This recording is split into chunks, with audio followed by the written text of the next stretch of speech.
Bueno, aquí estamos otra vez. Esto es una avioneta de cartón. Una vez de cartón con unas ruedas de plástico. En el puro cartón, Esto es menos una avioneta clásica. Con sus palitos y todo, mira, de color blanco. También de amarillo. Esto de azul. Y puede que la parte atrás está rojo. Bueno, los anaranjados. Y podemos ver que esta es una avioneta clásica.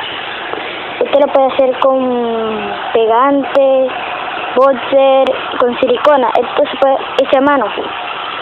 Es fácil de hacer, distinto de hacer. Muy fácil, muy fácil. Y para terminar lo que necesita es un calendario, puede ser un calendario cualquiera, una tijera, pegamento, si es una silicona en barra, uno la puede, bueno, si es silicona, una vela, si es boxer y no sé, cualquier pegamento.